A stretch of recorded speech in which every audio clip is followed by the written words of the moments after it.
नाशिकमध्ये निष्ठावंतांवर अन्याय होतोय। आमदार देवयानी फरांदे खुलेआम बोलल्या।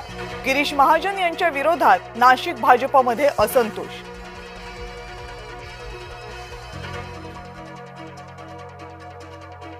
नाशिक भाजपमध्ये आयारामांच्या प्रवेशादरम्यान प्रचंड राडा। निष्ठावंतांना डावलून आयात उमेदवारांना संधी का?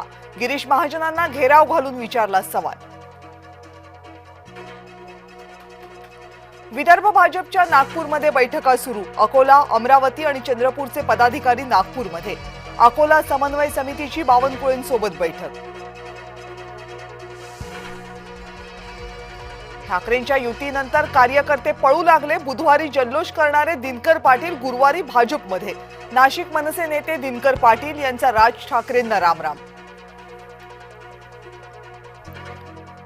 प्रशांत जगताप काँग्रेसच्या वाटेवर। हर्षवर्धन सपकाळ यांना फोन करून केली विनंती।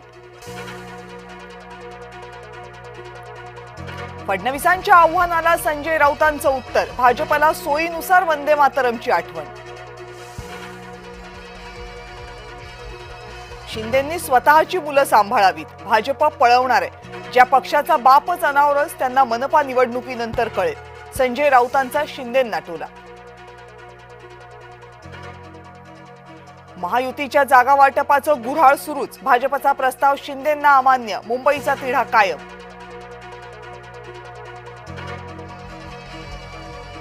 शेलारांना पक्षात कुणीही विचारत नाही। आशिष कुरेशी म्हणजे मुंबईला लागलेली बुरशी। संदीप देशपांडेंचा पत्रकार परिषदेतून हल्लाबोल। तुम्ही आता स्वतःचं हित पहा। आम्ही मराठी माणसासाठी सक्षम आहोत।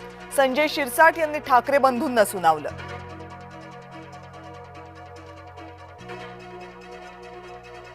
महाडिक कुटुंबाची तिसरी पिढी अखेर सक्रिय राजकारणात। धनंजय महाडिकांचे पुत्र कृष्णराज महाडिक कोल्हापूर महानगरपालिकेच्या रिंगणात उतरणार।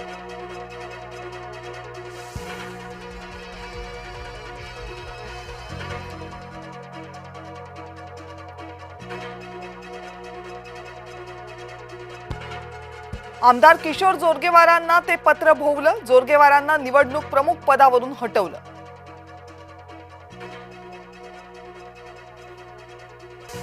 ठाण्यामध्ये राष्ट्रवादी काँग्रेस वेगळी चूल मांडण्याच्या निर्णयात। राष्ट्रवादी ठाणे महानगरपालिका निवडणूक स्वबळावर लढणार। शिवसेना भाजप एकत्र, राष्ट्रवादी मात्र अलिप्त।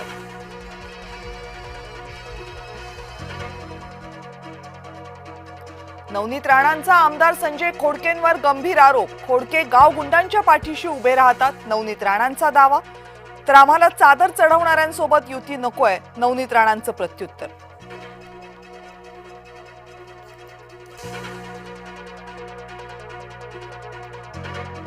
अमरावती मनपासाठी शरद पवार गटाची डाव्या पक्षांसोबत युती।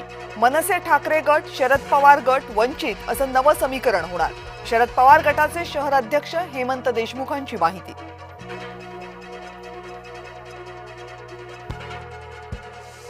वाजपेयींनी भाजपला विपरीत काळात दिशा दिली। हिंदुत्वाच्या विचारांशी कधीही तडजोड केली नाही। मुख्यमंत्र्यांकडून वाजपेयींच्या आठवणींना उजाळा। नागपुरात रेशीम बागेजवळून 9 लाख रुपयांची रोकड जप्त। दिलीप ठाकूर नावाच्या व्यक्तीकडे रोकड। संशयित व्यक्तीची चौकशी सुरू।